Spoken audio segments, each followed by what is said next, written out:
ಕರ್ನಾಟಕ ಕಾರ್ಯನಿರತ ಪತ್ರಕರ್ತರ ಸಂಘ ರಿಜಿಸ್ಟರ್ ಜಿಲ್ಲಾ ಘಟಕ ವಿಜಯಪುರ ಹಾಗೂ ಜಿಲ್ಲಾ ನೂತನ ಪದಾಧಿಕಾರಿಗಳ ಪದಗ್ರಹಣ ಮತ್ತು ತಾಲೂಕಾ ಪದಾಧಿಕಾರಿಗಳಿಗೆ ಈಗಾಗಲೇ ಅತಿಥಿ ಮಹೋದಯರು ಆಗಮಿಸಿದ್ದಾರೆ. ನಮ್ಮ ಹೆಮ್ಮೆಯ ರಾಜ್ಯಾಧ್ಯಕ್ಷರಾದ ಶ್ರೀ ಶಿವಾನಂದ ತಗಡೂರ್ ಅಣ್ಣವರು ವೇದಿಕೆಗೆ ಬರ್ಬೇಕಂತ ಕೇಳ್ಕೊಳ್ತೀನಿ. ಜೊತೆಗೆ ನಮ್ಮ ಸಂಘದ ಜಿಲ್ಲಾ ಪ್ರಧಾನ ಕಾರ್ಯದರ್ಶಿಗಳಾದಂತಹ ಶ್ರೀ ಜಿಸಿ ಲೋಕೇಶ್ ಅವರು ಸಹ ವೇದಿಕೆಗೆ ಆಗಮಿಸಬೇಕು. ಇವತ್ತು ನಮ್ಮೆಲ್ಲರ ಮಾರ್ಗದರ್ಶಕರು ಹಿರಿಯ ಪತ್ರಕರ್ತರಾದಂತಹ ಶ್ರೀ ಗೋಪಾಲ್ ನಾಯಕ್ ಅವರ ಕೃತಿ ಬಿಡುಗಡೆ ಕೂಡ ನಡೀತಾ ಇದೆ. ದಯವಿಟ್ಟು ಗೋಪಾಲ್ ನಾಯಕ್ ಸರ್ ಸಹ ವೇದಿಕೆಗೆ ಆಗಮಿಸಬೇಕಂತ ಅವರಲ್ಲಿ ವಿನಂತಿಸಿಕೊಳ್ತೇನೆ.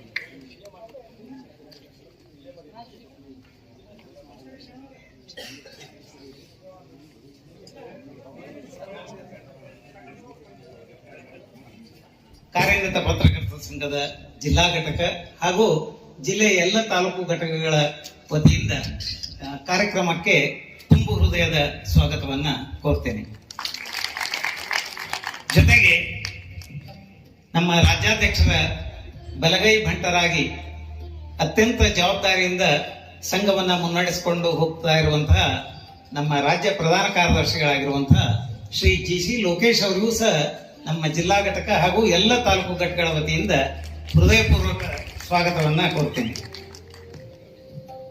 ಜೊತೆಗೆ ಹಿರಿಯ ಪತ್ರಕರ್ತರು ಹಾಗೂ ನಮ್ಮೆಲ್ಲರ ಮಾರ್ಗದರ್ಶಕರು, ಜೊತೆಗೆ ಇವತ್ತು ಅವರ ಒಂದು ಕೃತಿ ಬಿಡುಗಡೆ ಸಹ ನಡೀತಾ ಇದೆ. ಶ್ರೀ ಗೋಪಾಲ್ ನಾಯಕ್ ಅಣ್ಣ ಅವರಿಗೂ ಸಹ ನಾನು ನಮ್ಮ ಸಂಘದ ಜಿಲ್ಲಾ ಘಟಕ ಹಾಗೂ ಎಲ್ಲ ತಾಲೂಕು ಘಟಕಗಳ ವತಿಯಿಂದ ತುಂಬು ಹೃದಯದ ಸ್ವಾಗತವನ್ನ ಕೋರ್ತೇನೆ. ಇನ್ನು ನಮ್ಮ ಸಂಘದ ರಾಜ್ಯ ಕಾರ್ಯದರ್ಶಿಗಳು ಹಾಗೂ ವಿಜಯಪುರ ಜಿಲ್ಲಾ ಉಸ್ತುವಾರಿಗಳಾಗಿರುವಂತಹ ಆತ್ಮೀಯ ಶ್ರೀ ಪುಂಡಲೀಕ್ ಬಾಳೋಜಿ ಅವರಿಗೂ ಸಹ ನಮ್ಮ ಜಿಲ್ಲಾ ಘಟಕ ಹಾಗೂ ತಾಲೂಕು ಘಟಕಗಳ ಪರವಾಗಿ ತುಂಬು ಹೃದಯದ ಸ್ವಾಗತವನ್ನು ಕೋರ್ತೇನೆ. ವಿಜಯಪುರ ಜಿಲ್ಲಾ ಪೊಲೀಸ್ ವರಿಷ್ಠಾಧಿಕಾರಿಗಳು ಶ್ರೀ ಲಕ್ಷ್ಮಣ್ ನಿಂಬರ್ಗಿ ಅವರನ್ನು ಸಹ ನಾನು ನಮ್ಮ ಸಂಘದ ಜಿಲ್ಲಾ ಘಟಕ ಹಾಗೂ ಎಲ್ಲ ತಾಲೂಕು ಘಟಕಗಳ ಸದಸ್ಯರ ಪರವಾಗಿ ಅವರಿಗೆ ತುಂಬು ಹೃದಯದ ಸ್ವಾಗತವನ್ನ ಕೋರ್ತೇನೆ. ಇನ್ನು ನಮ್ಮ ಸಂಘದ ಜಿಲ್ಲಾಧ್ಯಕ್ಷರು ಹಾಗೂ ನಮ್ಮೆಲ್ಲರ ನಾಯಕರು ಅವರ ನೇತೃತ್ವದಲ್ಲಿ ನಾವು ಈ ಚುನಾವಣೆಯನ್ನ ಅತ್ಯಂತ ಯಶಸ್ವಿಯಾಗಿ, ಜೊತೆಗೆ ಬಹುತೇಕ ಸ್ಥಾನಗಳು ಅವಿರೋಧವಾಗಿ ಆಯ್ಕೆಯಾದ್ವಿ. ಜಿಲ್ಲಾಧ್ಯಕ್ಷ ಸ್ಥಾನ ಮಾತ್ರ ಅದು ಕೂಡ ಏಕಪಕ್ಷೀಯ ಗೆಲುವುಕೊಂಡಂತಹ ಚುನಾವಣೆ. ನಮ್ಮ ಜಿಲ್ಲಾಧ್ಯಕ್ಷರಾದ ಶ್ರೀ ಅಶೋಕ್ ಎಡಹಳ್ಳಿ ಅವರಿಗೂ ಕೂಡ ನಾನು ನಮ್ಮೆಲ್ಲರ ಪರವಾಗಿ ತುಂಬು ಹೃದಯದ ಸ್ವಾಗತವನ್ನು ಕೋರ್ತೇನೆ. ಜೊತೆಗೆ ನಮ್ಮ ಈ ಕಾರ್ಯಕ್ರಮಕ್ಕೆ ಬಾಗಲಕೋಟ್ ಜಿಲ್ಲಾ ಕಾರ್ಯನಿರತ ಪತ್ರಕರ್ತರ ಸಂಘದ ಜಿಲ್ಲಾಧ್ಯಕ್ಷರಾಗಿರುವಂತಹ ಶ್ರೀ ಮಹೇಶ್ ಅಂಗಡಿ ಅವರು ಕೂಡ ಆಗಮಿಸಿದ್ದಾರೆ. ಅವರಿಗೂ ಕೂಡ ನಾನು ನಮ್ಮೆಲ್ಲ ಪದಾಧಿಕಾರಿಗಳು ಹಾಗೂ ತಾಲೂಕು ಘಟಕಗಳ ವತಿಯಿಂದ ಹೃದಯ ತುಂಬಿ ಸ್ವಾಗತವನ್ನ ಕೋರ್ತೇನೆ. ಇಲ್ಲಿ ವೇದಿಕೆ ಮೇಲೆ ನಮ್ಮ ಜಿಲ್ಲಾ ಘಟಕದ ನೂತನ ಪದಾಧಿಕಾರಿಗಳು ಆಸೀನರಾಗಿದ್ದಾರೆ. ಮೊದಲನೇದಾಗಿ ನಮ್ಮ ರಾಜ್ಯ ಕಾರ್ಯಕಾರಿಣಿ ಸಮಿತಿ ಸದಸ್ಯರಾದ ಶ್ರೀ ಪ್ರಕಾಶ್ ಬೆಣ್ಣೂರ್ ಅವರು, ಉಪಾಧ್ಯಕ್ಷರಾಗಿರುವಂತಹ ಶ್ರೀ ಶಶಿಕಾಂತ್ ಮೆಂಡೇಗಾರ್ ಅವರು, ಬಸವರಾಜ್ ಉಳ್ಳಾಗಡ್ಡಿ ಅವರು, ಮೊಹಮ್ಮದ್ ಸಮೀರ್ ಇನಾಮ್ದಾರ್ ಅವರು, ಕಾರ್ಯದರ್ಶಿಗಳಾಗಿರುವಂತಹ ಶ್ರೀ ಅವಿನಾಶ್ ಬಿದ್ರಿ ಅವರು, ಶ್ರೀ ಸದ್ದಾಂ ಹುಸೇನ್ ಜಮಾದಾರ್ ಅವರು ಹಾಗೂ ಶ್ರೀ ವಿನೋದ್ ಸಾರ್ವಾಡ್ ಅವರು, ಜೊತೆಗೆ ನಮ್ಮ ಜಿಲ್ಲಾ ಖಜಾಂಚಿ ಆಗಿರುವಂತಹ ರಾಹುಲ್ ಆಪ್ಟೆ, ಈ ಎಲ್ಲ ಪದಾಧಿಕಾರಿಗಳಿಗೂ ಕೂಡ ನಾನು ತಮ್ಮೆಲ್ಲರ ವತಿಯಿಂದ ಹೃದಯ ತುಂಬಿ ಸ್ವಾಗತವನ್ನ ಕೋರ್ತೇನೆ. ಇನ್ನು ನಮ್ಮ ಜಿಲ್ಲಾ ಘಟಕಕ್ಕೆ ಈ ಎಲ್ಲ ಸ್ಥಾನಗಳು ಅವಿರೋಧವಾಗಿ ಆಯ್ಕೆಯಾಗಿದ್ದು, ಜಿಲ್ಲಾ ಕಾರ್ಯಕಾರಿಣಿ ಸಮಿತಿ ಸದಸ್ಯರಾಗಿರುವಂತಹ ಹಿರಿಯ ಪತ್ರಕರ್ತರಾಗಿರುವಂತಹ ಶ್ರೀ ಮೊಹಮ್ಮದ್ ಇರ್ಫಾನ್ ಶೇಖ್, ಗುರುರಾಜ್ ಗದ್ದನ್ಕೇರಿ, ಸುರೇಶ್ ತೇರ್ದಾಳ್, ಚಿದಂಬರ್ ಕುಲಕರ್ಣಿ, ಶ್ರೀನಿವಾಸ್ ಸೂರ್ಗೊಂಡ್, ಗೋಪಾಲ್ ಕನಿಮಣಿ, ಸುಧೀಂದ್ರ ಕುಲಕರ್ಣಿ, ಕಲ್ಲಪ್ಪ ಶಿವಶರಣ, ಸಹೋದರಿ ವಿಜಯಲಕ್ಷ್ಮಿ ಅಖಂಡಪ್ಪಗೋಳ್, ಶಂಕರ್ ಜಲ್ಲಿ, ಪವನ್ ಕುಲಕರ್ಣಿ, ಸಂಜಯ್ ಕೋಳಿ, ಯಲಗೊಂಡ್ ಬೇನೂರ್, ಶಿವಾನಂದ್ ಶಿವಶರಣ್ ಹಾಗೂ ಪ್ರಭು ಕುಮಟಿ ಇವರನ್ನು ಕೂಡ ನಾನು ಜಿಲ್ಲೆಯ ಎಲ್ಲ ಸದಸ್ಯರ ಹಾಗೂ ತಮ್ಮೆಲ್ಲರ ಪರವಾಗಿ ಹೃದಯ ತುಂಬಿ ಸ್ವಾಗತವನ್ನ ಕೋರ್ತೇನೆ.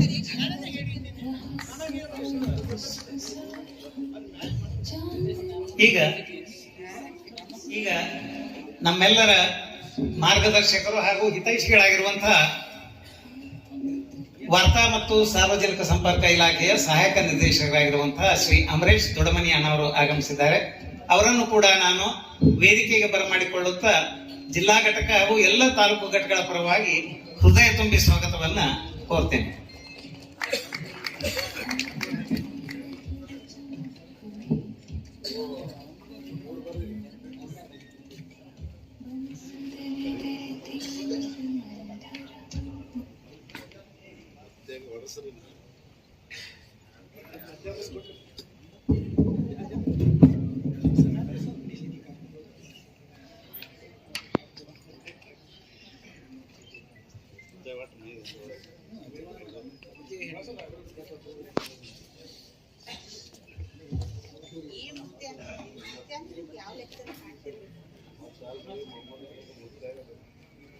ಈ ಕಾರ್ಯಕ್ರಮಕ್ಕೆ ಬಂದಿರುವಂತ ಜಿಲ್ಲೆಯಿಂದ ಎಲ್ಲ ತಾಲೂಕುಗಳಿಂದ ಹಾಗೆ ಹೋಬಳಿ ಕೇಂದ್ರದಿಂದಲೂ ಕೂಡ ಇಲ್ಲಿ ಬಂದಿರುವಂತ ಸುದ್ದಿ ಮನೆಯಲ್ಲಿ ಕೆಲಸ ಮಾಡುವ ಎಲ್ಲ ಪತ್ರಕರ್ತ ಬಾಂಧವರನ್ನ ಈ ಕಾರ್ಯಕ್ರಮಕ್ಕೆ ಮೊದಲಿಗೆ ನಾನು ಕೂಡ ಸ್ವಾಗತವನ್ನು ಮಾಡಿಕೊಳ್ತಾ, ಹೊಸದಾಗಿ ಆಯ್ಕೆ ಆಗಿರುವಂತ ನೂತನ ಸಾಲಿನ ಪದಾಧಿಕಾರಿಗಳು, ಜಿಲ್ಲಾ ಮಟ್ಟದ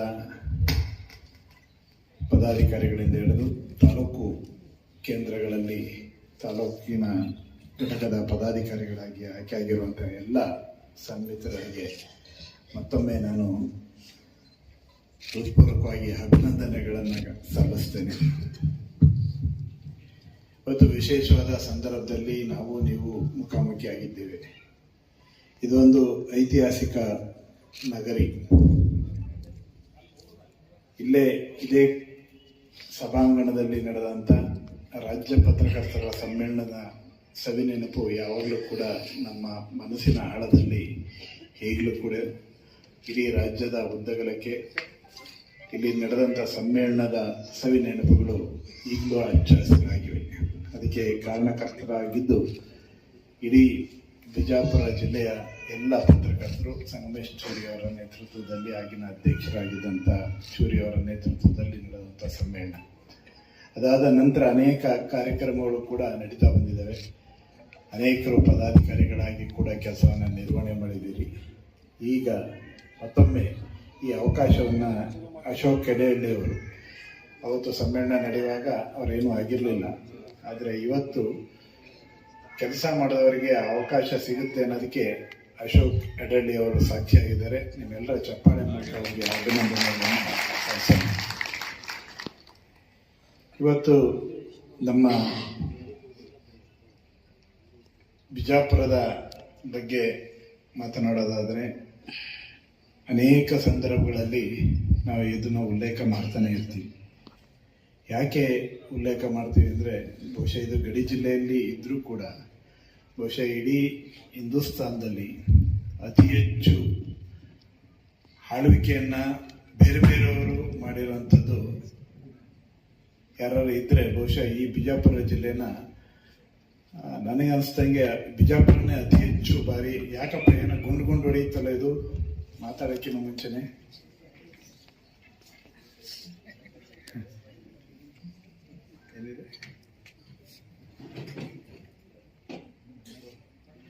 ಅತಿ ಹೆಚ್ಚು ಬಾರಿ ಈ ಬಿಜಾಪುರವನ್ನು ಆಳ್ವಿಕೆ ಮಾಡಿರುವಂಥದ್ದು ಬಹುಶಃ ಇತಿಹಾಸ ಕಾಲಘಟ್ಟದಲ್ಲಿ ಬೇರೆ ಯಾವುದೇ ನಗರಗಳು ಇಲ್ಲ ಅಂತೇಳಿ ನನಗನ್ಸುತ್ತೆ. ಕಾರಣ ಏನಂದರೆ, ಇಲ್ಲಿ ಸುಲ್ತಾನರಿಂದ ಹಿಡಿದು ಆದಿಲ್ ಶಾಹಿಗಳಿಂದ ಹಿಡಿದು ಮೊಘಲರಿಂದ ಹಿಡಿದು ಮರಾಠರಿಂದ ಹಿಡಿದು ಅನೇಕರು ಈ ನಗರವನ್ನು ಹಾಡಿ ಹೋಗಿದ್ದಾರೆ, ಈ ಬಿಜಾಪುರ ಪ್ರಾಂತ್ಯವನ್ನು ಹಾಡಿ ಹೋಗಿದ್ದಾರೆ. ಆ ಕಾರಣಕ್ಕಾಗಿಯೇ ಇದು ಐತಿಹಾಸಿಕವಾದ ನಗರಿಯಾಗಿ ರೂಪುಗೊಂಡಿದೆ. ಬಹಳ ಶತಮಾನಗಳ ಇತಿಹಾಸ ಈ ನಗರಕ್ಕೆ ಇದೆ. ಇಂಥ ವಿಜಯನಗರ ಜಿಲ್ಲೆಯಲ್ಲಿ ನಮ್ಮ ಕರ್ನಾಟಕ ಕಾರ್ಯನಿರತ ಪತ್ರಕರ್ತರ ಸಂಘ ಕಾರ್ಯನಿರ್ವಹಣೆ ಮಾಡುವಂಥ ಹೊತ್ತಿನಲ್ಲಿ ಬಹುಶಃ ಬಹಳ ಜನರಿಗೆ ಇದು ನಿಮಗೆ ಇಲ್ಲಿ ಬಂದಾಗ ಅನಿಸುತ್ತೆ, ಹಳೆ ಮೈಸೂರು ಪ್ರಾಂತ್ಯದಲ್ಲಿ ಇರುವಂತವರಿಗೆ ಇಲ್ಲಿ ಒಂದು ಏನ್ ಸಮಸ್ಯೆ ನೋಡಪ್ಪ, ಇದು ಮೈಕ್ ನೋಡೋದು ಏನ್ ಮಾಡತ್ರಿ ಮೈಕ್ನವರು ಅಲ್ಲ ಕೆಲ್ಸಂಗಿಲ್ಲ.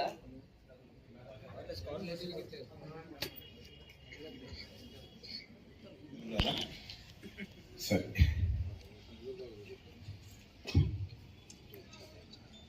ವಿಜಯಪುರ ಜಿಲ್ಲೆಯಲ್ಲಿ ಬಿಜಾಪುರ ಏನು ಹಿಂದಿನ ಹೆಸರು, ಅದು ವಿಜಯಪುರ ಜಿಲ್ಲೆ ಆದ ನಂತರ ಇಲ್ಲಿ ಅವಿಭಾಜಿತ ಏನು ಬಾಗಲಕೋಟೆ ಜಿಲ್ಲೆ, ಅವಿಭಾಜಿತ ಬಾಗಲಕೋಟೆ ಜಿಲ್ಲೆ ಅಲ್ಲ, ಅದಾದ ನಂತರ ಇದು ವಿಜಯಪುರ ಪ್ರತ್ಯೇಕವಾದ ಜಿಲ್ಲೆ ಆದ ನಂತರ ಇಲ್ಲೂ ಕೂಡ ನಮ್ಮ ಕರ್ನಾಟಕ ಕಾರ್ಯನಿರತ ಪತ್ರಕರ್ತರ ಸಂಘ ಇಲ್ಲಿ ಇದರ ಅಸ್ತಿತ್ವಕ್ಕೆ ಬಂದ ನಂತರ ಅನೇಕ ಮಹನೀಯರು ಈ ಸಂಘವನ್ನು ಮುನ್ನಡೆಸ್ಕೊಂಡು ಬಂದಿದ್ದಾರೆ. ಏನೂ ಇಲ್ಲದ ಕಾಲದಲ್ಲೂ ಕೂಡ ಈ ಸಂಘವನ್ನು ಕಟ್ಟಿದ್ದಾರೆ. ಇಲ್ಲಿ ನಮ್ಮ ವೇದಿಕೆಯಲ್ಲಿ ಗೋಪಾಲ್ ನಾಯಕ್ ಸರ್ ಇದ್ದಾರೆ. ನಮ್ಮ ವೇದಿಕೆ ಮುಂಭಾಗದಲ್ಲಿ ಕಳೆದ ಬಾರಿ ರಾಜ್ಯೋತ್ಸವ ಪ್ರಶಸ್ತಿಗೆ ಪುರಸ್ಕೃತರಾದಂಥ ರಫೀಕ್ ಭಂಡಾರಿ ಅವರಿದ್ದಾರೆ. ರಫೀಕ್ ಭಂಡಾರಿ ಅವರು ಕಳೆದ ಬಾರಿ ನೋಡಿ, ಒಬ್ಬ ರಾಜ್ಯೋತ್ಸವ ಜಿಲ್ಲಾ ಅಧ್ಯಕ್ಷರಾಗಿದ್ದಂಥವರಿಗೆ ಒಂದು ರಾಜ್ಯೋತ್ಸವ ಪ್ರಶಸ್ತಿ ಅರಸಿ ಬರುತ್ತೆ ಅಂದರೆ ಅದಕ್ಕೆ ಅದರ ಹಿಂದೆ ಅವರ ವೃತ್ತಿ ಸೇವೆ ಕಾರಣ. ಹಾಗಾಗಿ ಈ ಗಡಿನಾಡಿನ ಭಾಗಕ್ಕೆ ಆ ರಾಜ್ಯೋತ್ಸವ ಪ್ರಶಸ್ತಿ ಅರಸಿ ಬಂದಿದ್ದ ಸಂದರ್ಭದಲ್ಲಿ ನಾವು ನೀವೆಲ್ಲರೂ ಸಾಕ್ಷಿಯಾಗಿದ್ದೀವಿ. ಹಾಗಾಗಿ ಮತ್ತೊಮ್ಮೆ ಅವರಿಗೆ ಚಪ್ಪಾಳೆ ಮೂಲಕ ಒಂದು ಅಭಿನಂದನೆಗಳನ್ನು ಸಲ್ಲಿಸೋಣ. ಆ ಅವಕಾಶ ನಮಗೆ ಮತ್ತೆ ಇದು ಸಿಕ್ಕಿರಲಿಲ್ಲ. ಹಾಗಾಗಿ ಇಡೀ ಜಿಲ್ಲೆಯ ಪರವಾಗಿ ಅವರಿಗೆ ಅಭಿನಂದನೆಗಳನ್ನು ಸಲ್ಲಿಸ್ತೇನೆ. ಹಾಗೆ ಇವತ್ತು ಅನೇಕರು ಈ ವಿಶೇಷವಾಗಿ ಈ ವಿಜಯಪುರ ಜಿಲ್ಲೆಯ ಕಟ್ಟುವ ಸಂದರ್ಭದಲ್ಲಿ ತುಂಬ ಜನರು ಕಾರಣಕರ್ತರಾಗಿದ್ದಾರೆ. ಆ ಎಲ್ಲ ವಿಷಯಗಳಿಗೆ ನಾನು ಹೋಗೋದಿಲ್ಲ. ಕಳೆದ ಬಾರಿದು ಒಂದಷ್ಟೇ ನೆನಪನ್ನು ಮಾಡಿ ನನ್ನ ಮಾತಿಗೆ ಮುಂದೆ ಹೋಗ್ತೇನೆ. ಕಳೆದ ಅವಧಿಯಲ್ಲಿ ಅಂದರೆ 2013 ಮತ್ತು 2018 ಅವಧಿಯಲ್ಲಿ ಅತಿ ಹೆಚ್ಚು ಬಾರಿ ಈ ಜಿಲ್ಲೆಗೆ ನಾನು ಬಂದಿದ್ದಿದೆ. ಆದರೆ ಬಂದಿದ್ದು ಏನಕ್ಕೆ ಅಂದರೆ ವರದಿಗಾರಿಕೆಗಾಗಿ ನಾನು ಬಂದಿದ್ದಿದೆ. ಮುಂಚಿನ ಬಿಜಾಪುರವನ್ನು ನಾನು ನೋಡಿದ್ದೆ. ಅದಾದ ನಂತರ ಆ ಅವಧಿ ಒಳಗಡೆ 2013 ಮತ್ತು 2018 ಅವಧಿಯಲ್ಲಿ ಎಂ ಬಿ ಪಾಟೀಲರು ನೀರಾವರಿ ಸಚಿವರಾಗಿದ್ದರು, ಬೃಹತ್ ನೀರಾವರಿ ಸಚಿವರು. ನನಗೆ ಅವರ ಸಚಿವರಿಗೆ ಆ ಖಾತೆಯನ್ನು ಕೊಟ್ಟಾಗ ಇವ್ರಿಗೆ ಯಾಕೆ ಕೊಟ್ಟರು, ಹಳೆ ಮೈಸೂರಿನವರಿಗೆ ಪರಿಗೆ ಹೆಚ್ಚು ಅದರ ಆಸಕ್ತಿಗಳಿರೋದು ಅಂತೇಳಿ ನನಗನ್ಸಿತ್ತು. ಅದಾದಮೇಲೆ ನಾನು ಇಲ್ಲಿ ಬಂದೆ. ಅವರ ಬೇರೆ ಬೇರೆ ಕಾರಣಕ್ಕಾಗಿ ಪ್ರಾಜೆಕ್ಟ್ಗಳು ತೆಗೆದುಕೊಂಡಿದ್ರು, ಅನೇಕ ಏತ ನೀರಾವರಿ ಯೋಜನೆಗಳನ್ನು ತೆಗೆದುಕೊಂಡಿದ್ರು. ಆ ಸಂದರ್ಭದಲ್ಲಿ ಅದನ್ನೆಲ್ಲ ನೆನಪು ಮಾಡ್ಕೊಂಡು ನೋಡಿದರೆ ನನಗೆ ಅನಿಸುತ್ತೆ, ಇಡೀ ಒಂದು ಮೈಸೂರು ರಾಜ್ಯದಲ್ಲಿ ಆ ಭಾಗದವರಷ್ಟೇ ನೀರಾವರಿ ಸಚಿವರಾಗಿ ಹೆಸರು ಮಾಡ್ತಾರೆ ಅಂತೇಳಿ ಏನು ನನ್ನ ಭಾವನೆ ಇತ್ತು, ಆ ಭಾವನೆ ಸುಳ್ಳಾದ ದಿನ ಏನಂದರೆ ಎಂ ಬಿ ಪಾಟೀಲ್ ಅವರು ಅತ್ಯಂತ ಕ್ರಿಯಾಶೀಲವಾಗಿ ಆ ಹುದ್ದೆಯನ್ನು ನಿರ್ವಹಣೆ ಮಾಡಿದ್ರು. ಬಹುಶಃ ಅಷ್ಟರ ಮಟ್ಟಿಗೆ ಆ ಇಡೀ ಇಲಾಖೆಯನ್ನು ಈ ಕಡೆ ತೆಗೆದುಕೊಂಡು ಬಂದು ಕೆಲಸವನ್ನು ಮಾಡಿಸಿ ಈ ಭಾಗದ ಜನರಿಗೆ ಇವತ್ತು ಒಂದು ಮಲೆನಾಡಿನ ಪರಿಸರ ಬಂದಿದೆ ಅಂದರೆ, ನೀರಾವರಿ ಹೆಚ್ಚು ಆಗಿದೆ ಅಂತೇಳಂದರೆ ಅದ್ರ ಹಿಂದೆ ಎಂ ಬಿ ಪಾಟೀಲ್ ಅವರ ಶ್ರಮ ಬಹಳ ದೊಡ್ಡ ಪ್ರಮಾಣದಲ್ಲಿದೆ. ಹಾಗಾಗಿ ಈ ಸಂದರ್ಭದಲ್ಲಿ ಅದನ್ನು ನೆನಪು ಮಾಡ್ಕೊಳ್ತಾ ನಾನು ಅವರಿಗೆ ಒಂದು ಅಭಿನಂದನೆಗಳನ್ನು ಕೂಡ ಸಲ್ಲಿಸ್ತೇನೆ. ನಮ್ಮ ಕಾರ್ಯಕ್ರಮಕ್ಕೆ ಸಂಸದರಾದ ಜಿಬಿಯವರು ಬಂದಿದ್ದಾರೆ. ದಯಮಾಡಿ ಬನ್ನಿ ಸರ್.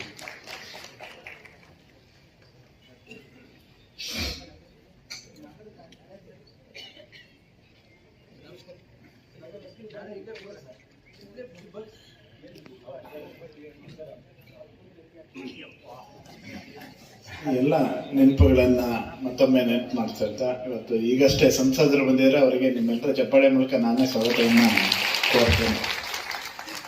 ಅತ್ಯಂತ ಸೀನಿಯರ್ ಮೋಸ್ಟ್ ಜರ್ನಲಿಸ್ಟ್, ಪೊಲಿಟಿಷಿಯನ್ ಅವರು. ಇವತ್ತು ಕರ್ನಾಟಕ ಕಾರ್ಯನಿರತ ಪತ್ರಕರ್ತರ ಸಂಘ ಅಧಿಕಾರ ಪದಗ್ರಹಣ ಕಾರ್ಯಕ್ರಮದಲ್ಲಿ ನಾವು ನೀವೆಲ್ಲರೂ ಮುಖಾಮುಖಿಯಾಗಿದ್ದೇವೆ. ಬಹುಶಃ ಪತ್ರಕರ್ತರ ವೃತ್ತಿ ಇವತ್ತಿನ ಸಂದರ್ಭದಲ್ಲಿ ಹೇಗಿದೆ, ಏನೆಲ್ಲ ಸಮಸ್ಯೆಗಳಿದೆ, ಹೇಗೆ ನಡ್ಕೋಬೇಕಾಗಿದೆ ಅನ್ನೋದು ನಿಮ್ಮೆಲ್ಲರಿಗೆ ಗೊತ್ತಿದೆ, ನನಗಿನ್ನ ಹೆಚ್ಚಾಗಿ.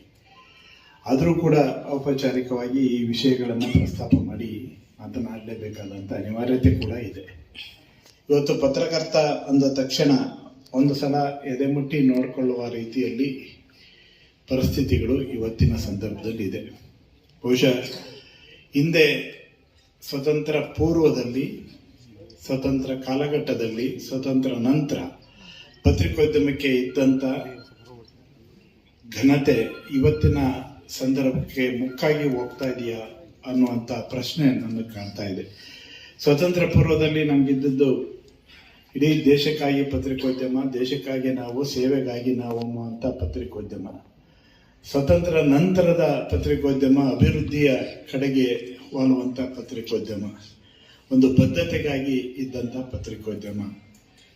80ರ ದಶಕದಲ್ಲಿ ಇದ್ದಂಥ ಪತ್ರಿಕೋದ್ಯಮ ಚಳವಳಿ ಕಾವಿನಲ್ಲಿ ಮೂಡಿದಂಥ ಪತ್ರಿಕೋದ್ಯಮ. ಅದು ದಲಿತ ಚಳವಳಿ ಇರ್ಬೋದು, ರೈತ ಚಳವಳಿ ಇರ್ಬೋದು, ಅನೇಕ ಸಂಘಟನೆಗಳ ಬೇರೆ ಬೇರೆ ಚಳವಳಿಗಳು ಇರ್ಬೋದು. ಆಗ ಮೂಡಿಬಂದಂಥ ಪತ್ರಕರ್ತರು ಕೂಡ ಈ ಸಮಾಜಕ್ಕಾಗಿ ಬದ್ಧತೆಯನ್ನು ಇಟ್ಕೊಂಡು ಹೀಗೆ ಇರಬೇಕು, ಈ ಸಮಾಜವನ್ನು ಕಟ್ಟಬೇಕು ಅನ್ನುವಂಥ ಪತ್ರಿಕೋದ್ಯಮ. ಆದರೆ ಇವತ್ತಿನ ಕಾಲಘಟ್ಟದಲ್ಲಿ ಸೋಷಿಯಲ್ ಮೀಡಿಯಾಗಳ ಅಬ್ಬರದಲ್ಲಿ ಇವತ್ತಿನ ಪತ್ರಕರ್ತರು ಹೈರಾಣಾಗೋಗಿದ್ದಾರೆ. ಪತ್ರಿಕೋದ್ಯಮನೂ ಕೂಡ ಎಟ್ಟೆತ್ಲಾಗೋ ದಿಕ್ಕು ತಪ್ಪಿ ಹೋಗುವಂಥ ಸಂದರ್ಭ ಎದುರಾಗಿದೆ. ಇದಕ್ಕೆ ಅಂಕೆ ಹಾಕುವವರು ಯಾರು ಅನ್ನುವಂಥ ಪ್ರಶ್ನೆ ಕೂಡ ಬಂದಿದೆ. ಬೆಕ್ಕಿಗೆ ಗಂಟೆ ಕಟ್ಟುವವರು ಯಾರು ಅನ್ನುವಂಥ ಪ್ರಶ್ನೆ ಕೂಡ ಬಂದಿದೆ. ಬಹುಶಃ ಪತ್ರಕರ್ತರ ಬಗ್ಗೆ ಯಾರಾದರೂ ಮಾತನಾಡಿದರೆ ಅವ್ರ ಮೇಲೆ ಮುಗಿಬಿದ್ದು ಮತ್ತಿನ್ನು ಅವ್ರ ಜೀವನದಲ್ಲಿ ಮಾತಾಡಲ್ಲ, ಆ ಥರ ಮಾಡಿಬಿಡುವಂಥ ಶಕ್ತಿ ನಮ್ಮ ಸುದ್ದಿ ಮನೆಯಲ್ಲಿ ಇರುವಂಥವ್ರಿಗಿದೆ. ಇಲ್ಲ ಅಂತೇಳಿ ನಾನು ಹೊರಗಡೆಗೆ ಹೋಗಲ್ಲ.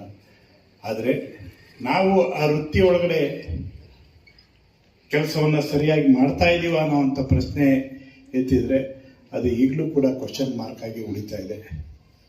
ನಾನು ಯಾಕೆ ಇಂದಿನ ಸ್ವತಂತ್ರ ಪೂರ್ವ, ಸ್ವತಂತ್ರ ಕಾಲಘಟ್ಟದ, ಸ್ವತಂತ್ರ ನಂತರದ ಪತ್ರಿಕೋದ್ಯಮದ ಬಗ್ಗೆ ಹೇಳಿದೆ ಅಂದರೆ, ಅವತ್ತಿನ ನಮ್ಮ ಹಿರಿಯರು, ಅತ್ಯಂತ ಮಹನೀಯರು ಯಾವತ್ತೂ ಕೂಡ ಅವರು ಪತ್ರಿಕೋದ್ಯಮವನ್ನು ತಮ್ಮ ವೈಯಕ್ತಿಕವಾಗಿ ಎಲ್ಲೂ ಬಳಸ್ಕೊಂಡಿದ್ದಿಲ್ಲ. ಸಮಾಜಕ್ಕಾಗಿ ಧಾರೆ ಎರೆದಿದ್ದಾರೆ. ಸಮಾಜದಲ್ಲಿ ಒಂದು ಆದರ್ಶವನ್ನು ಬಿತ್ತಿ ಹೋಗಿದ್ದಾರೆ. ಯಾವ ಶಬ್ದವನ್ನು ಬಳಸಬೇಕು, ಬಳಸಬಾರದು ಅನ್ನುವಂಥ ಪ್ರಜ್ಞೆಯನ್ನು ಕೂಡ ಮೂಡಿಸಿ ಹೋಗಿದ್ದಾರೆ. ಆದರೆ ಇವತ್ತು ಪರಿಸ್ಥಿತಿ ಆ ಥರ ಇದೆಯಾ? ಈ ಸಮಾಜವನ್ನು ಕಟ್ಟಬೇಕು ಅಂತೇಳಿ ಇದ್ದಂಥ ಪತ್ರಿಕೋದ್ಯಮ ಇವತ್ತು ಸಮಾಜವನ್ನು ಹೊಡೆಯುವ ಮಟ್ಟಕ್ಕೆ ಬಳಕೆ ಆಗುವಂಥ ಹಂತಕ್ಕೆ ಅನೇಕರು ಈ ಸುದ್ದಿ ಮನೆ ಒಳಗಡೆ ಬಂದಿದ್ದಾರೆ. ನಾನು ಅನೇಕ ಕಡೆ ಈ ವಿಷಯವನ್ನು ಹೇಳ್ತಾ ಇದ್ದೀನಿ, ಪದೇ ಪದೇ ಹೇಳ್ತಾ ಇದ್ದೀನಿ. ಅನಿವಾರ್ಯ ಇದೆ ನಮಗೆ ಹೇಳಲಿಕ್ಕೆ. ಯಾಕೆಂದರೆ ಇವತ್ತು ಸುಳ್ಳು ಪತ್ರಕರ್ತರು ನಮ್ಮ ಜೊತೆ ಬಂದಿದ್ದಾರೆ, ಜೊಳ್ಳು ಪತ್ರಕರ್ತರು ಇದ್ದಾರೆ, ಕ್ರಿಮಿನಲ್ ಪತ್ರಕರ್ತರು ಇದ್ದಾರೆ, ಅದರ ಆಚೆಗೆ ದಂಧೆ ಮಾಡುವ ಪತ್ರಕರ್ತರು ಇದ್ದಾರೆ, ಬ್ಲಾಕ್ ಮೇಲ್ ಮಾಡುವಂಥ ಪತ್ರಕರ್ತರು ಬಂದಿದ್ದಾರೆ. ಇವ್ರನ್ನೆಲ್ಲ ಯಾರು ಸ್ವಚ್ಛ ಮಾಡಬೇಕು? ಬಹುಶಃ ಬೇರೆ ಯಾರಾದರೂ ಇದ್ರ ಬಗ್ಗೆ ಮಾತಾಡಿದರೆ ಅವ್ರಿಗೆ ಧ್ವನಿ ಅಡಗಿಸುವಂಥ, ಅವರ ಮೇಲೆ ಇಲ್ಲ ಸಲ್ಲದ ಬರೆಯುವಂಥ ಸಂದರ್ಭ ಇದೆ. ಆ ಕಾರಣಕ್ಕಾಗಿ ಯಾವ ರಾಜಕಾರಣಿಗಳು ಮಾತಾಡಕ್ಕೆ ಹೋಗೋದಿಲ್ಲ ಅಥವಾ ಬೇರೆಯವರು ಕೂಡ ಮಾತಾಡ್ಲಿಕ್ಕೆ ಹೋಗೋದಿಲ್ಲ.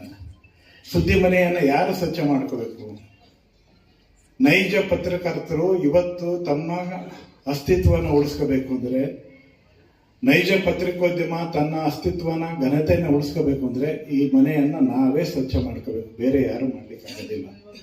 ಆ ಕಾರಣಕ್ಕೋಸ್ಕರನೇ ಇವತ್ತು ಕರ್ನಾಟಕ ಕಾರ್ಯನಿರತ ಪತ್ರಕರ್ತರ ಸಂಘ ಈ ನಿಟ್ಟಿನಲ್ಲಿ ಒಂದು ದಿಟ್ಟ ಹೆಜ್ಜೆಯನ್ನು ಇಟ್ಟು ಇಡೀ ರಾಜ್ಯಾದ್ಯಂತ ಈ ಸಂಘಟನೆಯನ್ನು ಅತ್ಯಂತ ಬಲಿಷ್ಠಗೊಳಿಸುವ ಮೂಲಕ ನಿಜವಾದ ಪತ್ರಕರ್ತರನ್ನ, ನೈಜ ಪತ್ರಕರ್ತರನ್ನ ಉಳಿಸ್ಕೊಳ್ಳುವ ನಿಟ್ಟಿನಲ್ಲಿ ಒಂದು ದಿಟ್ಟ ಹೆಜ್ಜೆಯನ್ನು ಇಟ್ಟು ಹೋರಾಟ ಮಾಡ್ತಾ ಬಂದಿದೆ. ಇದು ನಾವು ಹುಟ್ಟಾಕ್ತಂಥ ಸಂಘಟನೆ ಅಲ್ಲ. 1932ರಲ್ಲಿ ಡಿ ವಿ ಗುಂಡಪ್ಪನವರು ಹುಟ್ಟಾಕ್ತಂಥ ಸಂಘಟನೆ ಇದು. ಡಿ ವಿ ಗುಂಡಪ್ಪನವರ ಆ ಕಾಲಘಟ್ಟದಲ್ಲಿ ಕೇಳಿದರೆ, ನಾನು ಮೊದಲು ಪತ್ರಕರ್ತ, ನಂತರ ಸಾಹಿತಿ ಅನ್ನುವಂಥ ಮಾತನ್ನ ಹೇಳ್ತಾ ಇದ್ರು. ಮಂಕುತಿಮ್ಮನ ಕಗ್ಗದ ಖ್ಯಾತಿಯ ಡಿ ವಿ ಗುಂಡಪ್ಪನವರು ಅವತ್ತು ಹುಟ್ಟಾಕ್ತಂಥ ಸಂಘಟನೆ 5-6 ಜನರು ಕುಳಿತು ಈ ಸಂಘಟನೆಯನ್ನ ಬೆಂಗಳೂರಿನಲ್ಲಿ ಹುಟ್ಟಾಕಿದ್ರು. ಆದರೆ ಅವತ್ತು ಅವರಿಗೆ ಕಲ್ಪನೆ ಇತ್ತು, ಒಂದು ಏನಾದರೂ ಮಾಡಬೇಕು, ಪತ್ರಿಕೋದ್ಯಮಕ್ಕೆ ಇರುವಂಥ ಪತ್ರಕರ್ತರಿಗಾಗಿ ಒಂದು ಸಂಘ ಇರಬೇಕು ಅಂತೇಳಿ ಅನಿವಾರ್ಯತೆ ಅವರಿಗೆ ಅನಿಸಿತ್ತು. ಹಾಗಾಗಿ ಮಾಡಿದ್ರು. ಆ ಕಾಲಘಟ್ಟದಲ್ಲಿ ನಾಲ್ವಡಿ ಕೃಷ್ಣರಾಜ ಒಡೆಯರು ಮೊಟ್ಟ ಮೊದಲ ಬಾರಿಗೆ ದೇಣಿಗೆಯನ್ನು ಕೊಟ್ಟರು. ಅವತ್ತೊಂದು 500 ರೂಪಾಯಿ ದೇಣಿಗೆಯನ್ನು ಕೊಟ್ಟು ಸಂಘವನ್ನು ಶುರು ಮಾಡಿ ಅಂತೇಳಿ ಅದಕ್ಕೆ ಶುಭವನ್ನು ಹಾರೈಸಿ ಕೊಟ್ಟರು. ಬಹುಶಃ ಅವತ್ತು 500 ರೂಪಾಯಿ ಕೊಟ್ಟಿದ್ದು ಇವತ್ತು ಬಹುಶಃ 50 ಲಕ್ಷಕ್ಕೆ ಸಮ ಇರಬಹುದೇನೋ, ಒಂದು ಅಂದಾಜು ಲೆಕ್ಕ ಹಾಕಿದ್ರೆ. ಅಂದ್ರೆ ಅಷ್ಟರ ಮಟ್ಟಿಗೆ ಆ ಸಂಘಟನೆಯನ್ನು ಬೆಳೆಸಲಿಕ್ಕೆ ಶುಭ ಹಾರೈಸಲಿಕ್ಕೆ ಅವರು ಕೊಟ್ಟಂತ ಮಾರ್ಗದರ್ಶನದಲ್ಲಿ ಅನೇಕರು ಈ ಸಂಘಟನೆ ಇವತ್ತು ಬೆಳೆಸ್ಕೊಂಡು ಬಂದಿದ್ದಾರೆ. ಅದರ ಪರಿಣಾಮವಾಗಿ ಇವತ್ತು ಎಲ್ಲ ಜಿಲ್ಲೆಗಳಲ್ಲಿ ಎಲ್ಲ ತಾಲೂಕುಗಳಲ್ಲಿ ಕೂಡ ಪತ್ರಕರ್ತರ ಘಟಕಗಳಿವೆ.